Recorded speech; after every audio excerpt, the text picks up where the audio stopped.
Guys, welcome back to the Financial Farmer. It is such a beautiful day. I know I say that every time, but I'm not sure if it picks it up, but these birds are chirping like crazy out here. Everything is in full bloom. The pond is full. It's just a gorgeous day.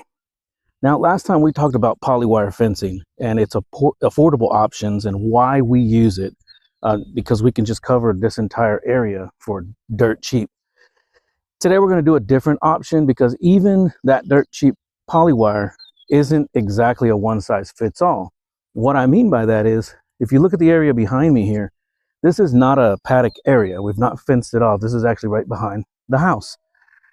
What we're intending to do with this area is use it for gardening.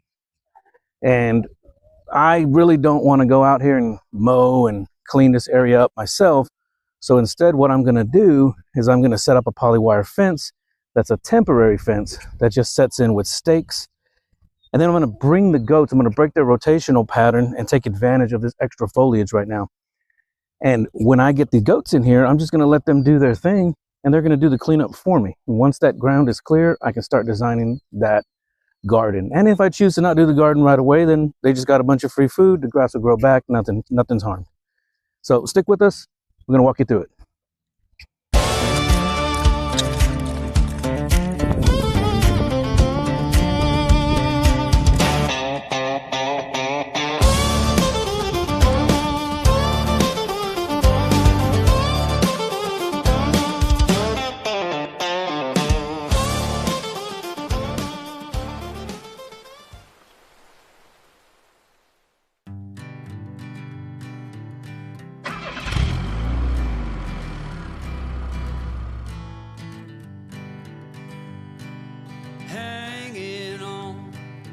So for an application like this area here, something that we're not really going to keep fenced off, we're really not sure what we're going to do or when we're going to do it. But we do want to clean it up. We don't want to leave it overgrown. You get a lot of different pests and things like that. Again, you have to keep the rotation going with rotational grazing, and that includes areas that are not fenced off. So the reason we won't put the regular polywire here is because that would require driving stakes into the ground. Those stakes are permanent.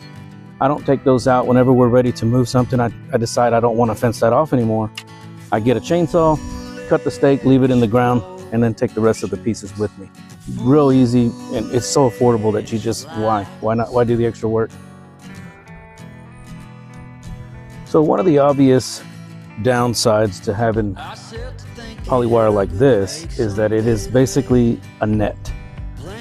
And when you roll that thing up, you put it away into storage. It tipped for us. Apparently the wind knocked it over, something knocked it over. We usually store them upright.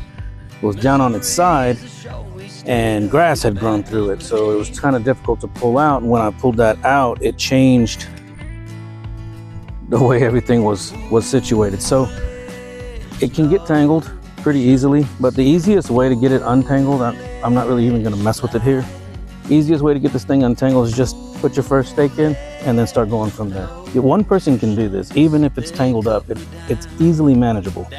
So I'm gonna get this mower out of the way. I might as well start right where I'm at and we'll get this thing installed.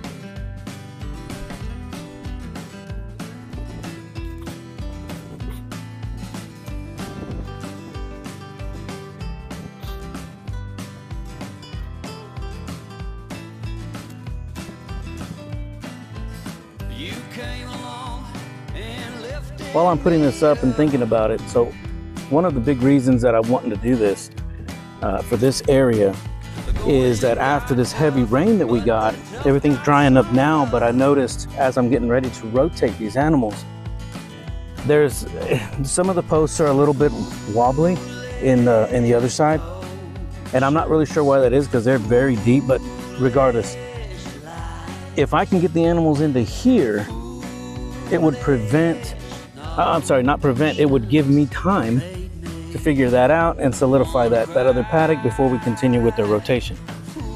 And so I'm thinking about this, and it seems like that's kind of comparable to emergency savings, like what we've been talking about.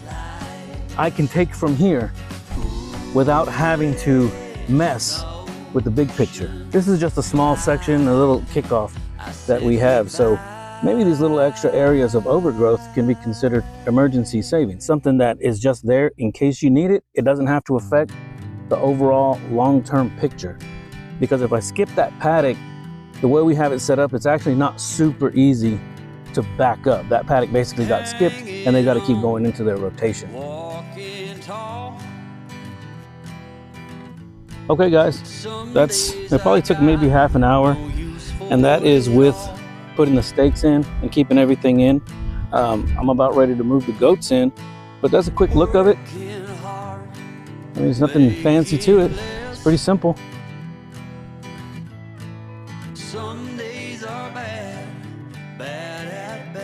Look at the grass. They've been in here. Now this is an oversized paddock specifically so that we can get them back into rotation after winter. And so they've been in here for, I want to say they've been in here for a week, maybe more. And I mean, there's still plenty of food, but we don't want them to get much lower than this. Because if it gets lower than this, the grass starts to have trouble bouncing back. So right now this is actually pretty good. And there's still a lot of new growth on it. But we are ready to move them. We don't want them to get much more than that. This is ready for chickens. Here she is calling me. Oh, come on. Oh, that's Boris. No, it's not. That's Chuck. All right, come on. Let's go.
Your tongue when we're talking about what I need.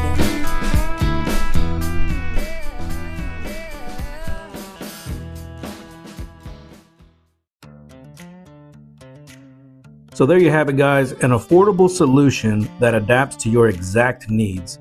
And that of course brings us to the financial planning part of this and term life insurance.